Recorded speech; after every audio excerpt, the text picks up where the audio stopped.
اور باقی تمام چیزوں کے ساتھ یہ ہیں وہ لوگ جو بچنے والے ہیں، دنیا میں گناہوں سے بچتے ہیں اور آخرت میں جہنم سے بچ جائیں گے۔ یہ نیکی کے کچھ کام ہیں جن کی ایک لسٹ سی پیش کر دی۔ اب کچھ اہم نیکیوں کا تفصیلی تذکرہ، اور آگے ایک ایک نیکی کو اسی عنوان سے بیان کیا جائے گا۔ اللہ نے تم پر یہ نیکی فرض کی، یہ نیکی فرض کی، یہ نیکی فرض کی۔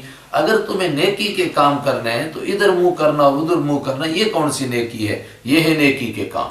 یا ایھا الذین آمنوا، اے وہ لوگوں جو ایمان لائے ہو، کتبہ لکھ دیا گیا ہے، اور لکھنے سے مراد فرض کر دیا گیا، علیکم تم پر، القصاص برابری، فی القتلى قتل ہو جانے والوں کے بارے میں۔ یہ قصاص عام برابری کو نہیں کہتے، خاص طور سے قتل کے بدلے میں برابری کو ملحوظ رکھنا، اس کو قصاص کہتے ہیں۔ برابری کیا؟ اسلام سے پہلے دور جہالت میں عرب کے اندر قصاص لیا جاتا تھا۔ اگر کوئی کسی کو قتل کر دیتا تھا تو اس کے بدلے میں قتل کرنے والے کو قتل کیا جاتا تھا۔ یہ والے تو میں نے سمجھانے کے لیے کہا، ان کے عجیب قسم کا معیار تھا۔ اگر بڑا آدمی چھوٹے کو قتل کرے تو کہتے تھے یہ اس کے مرتبے کا آدمی تھوڑا ہے، اس کے خاندان میں سے کسی غریب کو مار دو۔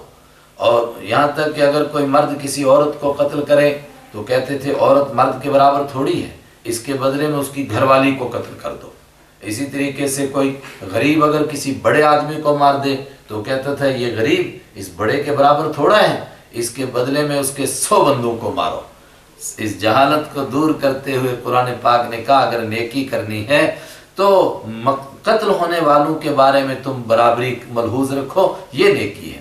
لیکن یاد رکھیے کہ اسلام میں کس قتل کا بدلہ لیا جاتا ہے؟ جو جان بوجھ کر قتل ہو، اور قتل کرنے کے لیے قتل کرے، اور اس چیز سے قتل کرے جس سے آدمی قتل ہوتا ہے۔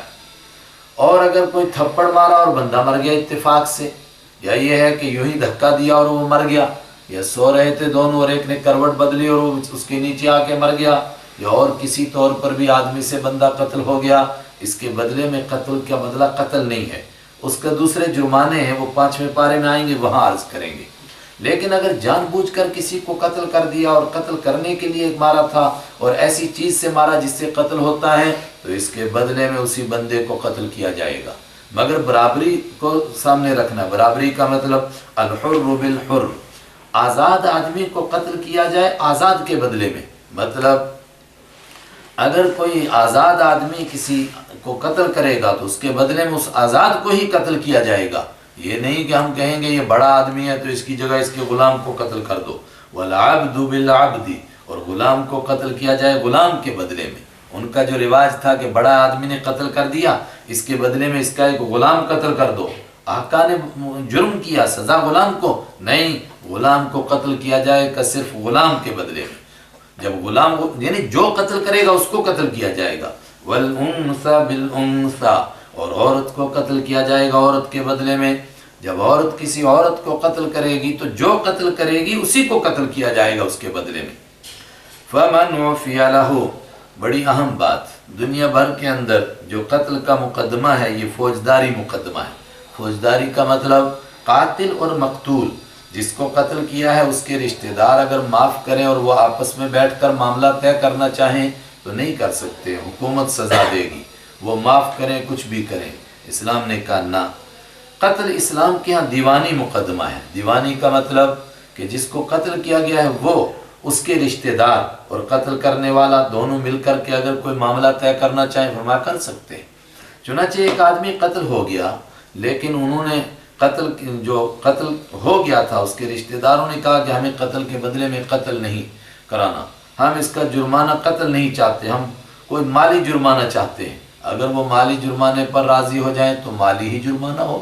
اسی کو فرمایا فمن عفی، تو جس کو معافی مل گئی، لہو، جس کو معاف کیا، من وہ آدمی، عفی معاف کر دیا گیا، لہو جس کو، من اخیہ اس کے بھائی کی طرف سے۔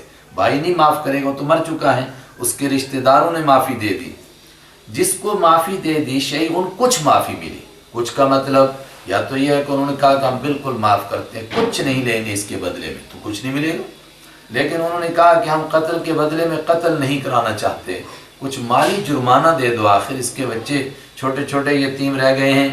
تو جس کو معافی مل گئی اور اس پر کچھ مالی جرمانہ عائد ہوا تو جنہوں نے معاف کیا ان کو دوسرا حکم ملا، فرمایا تم نے معاف کیا ہے اور اب دیت، اس کو کہتے ہیں، اس پر تم راضی ہو گئے ہو جرمانے پر، اس جرمانے کو مانگو مگر اخلاقی دائرے میں۔ کیسے؟ فَاتِّبَاعٌ بِالْمَعْرُوفِ، تو پیچھا کرنا ہے نیکی کے ساتھ، یعنی یہ نہ کہیں کہ ابھی ادا کرو۔ اور یہ کتنا جرمانہ ہے؟ اگر وہ آپس میں کسی جرمانے پر راضی ہوں تو جس پر وہ راضی ہوں، چاہے کروڑ پر راضی ہو جائیں 1000 پر راضی ہوں، لیکن اگر ہم سے پوچھیں گے دیت کتنی تو ہم کہتے ہیں 100 اونٹوں کی قیمت یا 100 اونٹ ایک آدمی کی دیت۔ اگر وہ اس پر راضی ہو گئے اور وہ کہتے ہیں کہ 20 لاکھ 30 لاکھ ابھی دو، فرمایا نہیں، اب پیچھا کرو، نیکی کے ساتھ موقع دو ان کو ادا کرنے کا۔ وَأَدَاءٌ إِلَيْهِ بِإِحْسَانٍ، اور جس آدمی سے مرڈر ہو گیا تھا، قتل ہو گیا تھا، اس کو معافی مل گئی، اس کو کہا اب ادا کرنا ہے تیرے ذمے، وَأَدَاءٌ، اور ادا کرنا ہے الیہ، اس کے لیے، ان کی طرف جس نے معاف کیا، بِإِحْسَانٍ، نیکی کے ساتھ، وہ بھی ٹال مٹول سے کام نہ لے، جتنا موقع ملا ہے، مہینہ 2 مہینہ جتنا عرصہ، اس کے اندر اس کو فوراً ادا کرے۔ یہ جو دنیا بھر کے اندر قتل فوجداری مقدمہ تھا اور ہم نے دیوانی مقدمہ بنایا، اس میں کیا فائدہ ہوا؟ ذَلِكَ تَخْفِيفٌ مِّن رَبِّكُمْ، یہ قتل کے مقدمے میں اختیار دے دیا کہ دونوں فریق آپس میں بیٹھ کر صلح صفائی کر لیں اور دشمنی کو آگے نہ بڑھنے دیں۔ ذَلِكَ تَخْفِيفٌ، یہ ہلکا کرنا ہے، مِّن رَبِّكُمْ، تمہارے رب کی طرف سے یہ ہلکا کیا گیا۔ دنیا بھر کے اندر قتل کے بدلے میں جو قتل اور دوسری سزائیں ہیں یا ان کو قید کی سزائیں ہیں، ان کی وجہ سے دشمنیاں کتنی بڑھتی ہیں، وہ سب ہمارے سامنے ہے۔ اور دنیا کا تو عجیب قانون ہے کہ کوئی قتل کر دے تو اس کو قتل کے بدلے میں قید کی سزا اور ساتھ میں جرمانہ مالی، مگر مالی جرمانہ کس کو ملے گا؟ اس کے یتیموں کو؟ نہیں، حکومت کو مالی جرمانہ ملے گا۔ اس کے مقابلے میں ہمارے یہاں مرنے والے کے بچوں کو ہر حال میں کچھ نہ کچھ جرمانہ ملے گا، اگر جس نے قتل کیا وہ نہیں دے گا، یعنی اس کا پتہ ہی نہ چلے، تو حکومت وقت دے گی، اس کی ذمہ داری ہے لوگوں کی جان اور مال کی عزت کی حفاظت۔ ذَلِكَ تَخْفِيفٌ، یہ ہلکا کرنا ہے، مِّن رَبِّكُمْ، تمہارے رب کی طرف سے، وَرَحْمَةٌ، اور یہ اس کی مہربانی ہے۔ فَمَنْ اعْتَدَىٰ بَعْدَ ذَلِكَ، تو جو کوئی زیادتی کرے گا، بعد ذالک، اس کے بعد بھی، فَلَهُ عَذَابٌ أَلِيمٌ، تو اس کے لیے دردناک عذاب ہے۔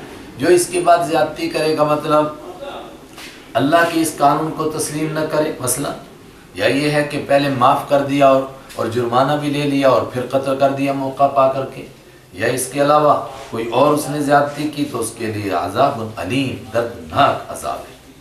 وَلَكُمْ فِي الْقِصَاصِ حَيَاةٌ يَا أُولِي الْأَلْبَابِ لَعَلَّكُمْ تَتَّقُونَ، یہ جو شریعت نے کہا کہ قتل کے بدلے میں قتل بھی لے سکتے ہو مگر برابری ضروری ہے، معاف بھی کر سکتے ہو، یہ جو اللہ نے اجازت دے دی، بظاہر لگتا ہے اسلام تو سلامتی کا مذہب ہے، اجازت کیوں ملی؟ فرمایا یہ اجازت اس لیے ملی، وَلَكُمْ، اور تمہارے لیے، فی القصاص، بدلے میں، حیاتٌ، زندگی ہے، یا اولی الالباب، اے عقل والو، اس میں تمہارے لیے زندگی ہے۔ کیسے زندگی ہے؟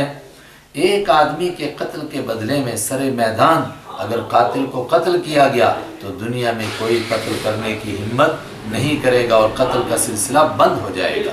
یا اولی الالباب، اے عقل والو، لعلکم تتقون، تاکہ تم بچو، آئندہ اس طرح کے قتل نہ ہوں، آئندہ اس طرح کے جرائم نہ ہوں۔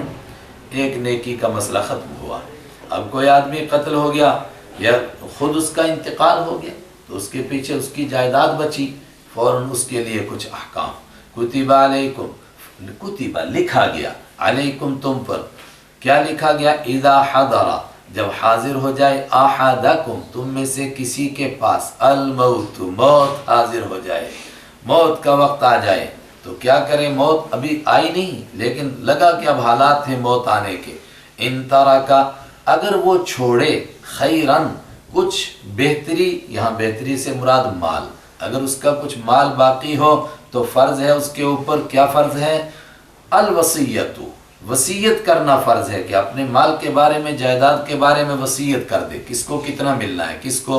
للوالدین، ماں باپ کے لیے وصیت کرے، ان کو کتنا ملے گا، والاقربین، اور رشتہ داروں کے لیے وصیت کرے ان کو کتنا ملے گا، بیٹے کو کتنا، بیٹی کو کتنا، بیوی کو کتنا، بالمعروف عرف کے مطابق، نیکی کے مطابق، یعنی دیکھے کس کو کتنا دینا ہے۔ حقا علی المتقین، یہ پکی بات ہے، فرض ہے، یہ پکا ہے، یہ علی المتقین، پرہیزگاروں پر۔ جو شخص بھی پرہیزگار ہے اس کو اس حکم پر عمل کرنا ہے۔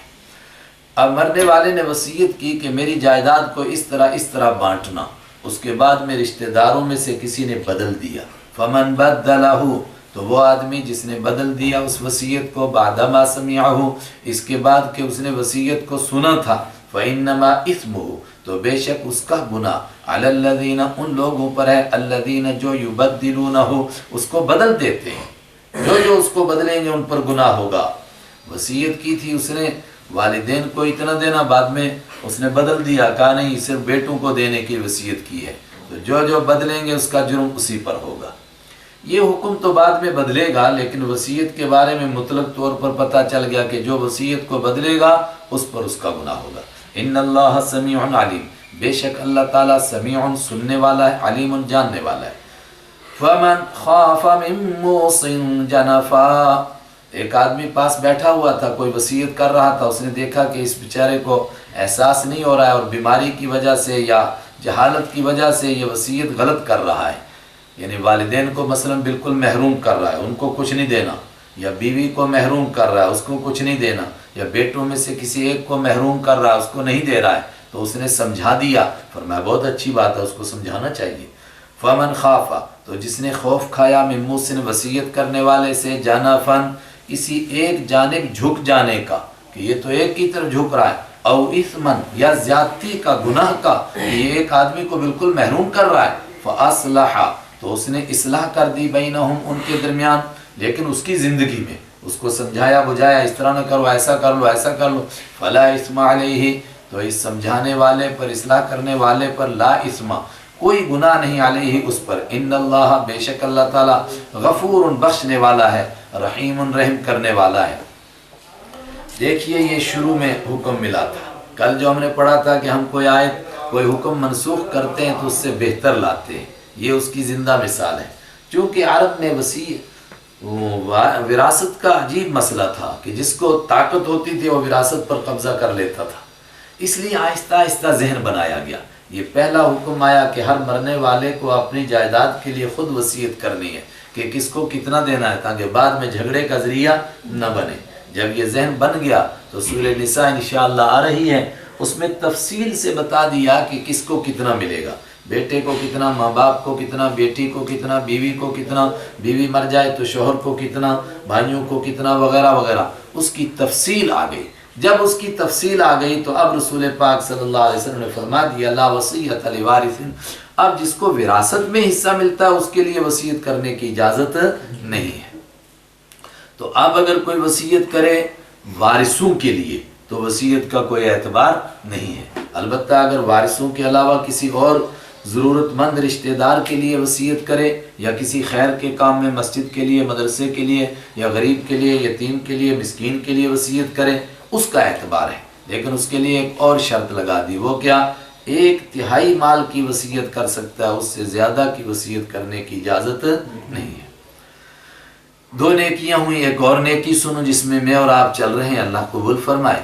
یا ایھا الذین آمنوا، اے وہ لوگوں جو ایمان لائے ہو، کتبہ، لکھا گیا، علیکم، تم پر، لکھا گیا کا معنی ابھی ہم سمجھے فرض کیا گیا، الصیام، روزے رکھنا، روزہ رکھنا فرض کیا گیا تم پر، کما، جیسا کہ کتبہ، فرض کیا گیا تھا، علی الذین، ان لوگوں پر، من قبلکم، جو تم سے پہلے تھے، تم سے پہلے جو امتیں گزریں اور ان کو جو اللہ کی طرف سے احکام ملے، بے شک رمضان کے روزے نہیں تھے اور پورے 30 دن کے نہیں تھے، کم زیادہ تھے، لیکن بہرحال ہر امت پر روزے فرض تھے۔ کیوں؟ جو روزے کے ذریعے سے انسان کی اصلاح ہو سکتی ہے وہ کسی دوسرے طریقے سے نہیں ہو سکتی۔ کیوں روزے فرض کیے گئے؟ فائدہ، لعلکم تتقون، تاکہ تم پرہیزگار بن جاؤ، تاکہ تم بچو، کس سے؟ اللہ کی نافرمانی کرنے سے، تاکہ تم بچو جہنم میں جانے سے۔ ایام معدودات، کتنے روزے فرض ہیں؟ فرمایا یہ تو امت وسط ہے، اعتدال والا مسئلہ، اعتدال کا تقاضا ہے، تھوڑے دنوں کے لیے، کتنے دنوں کی؟ ایامن،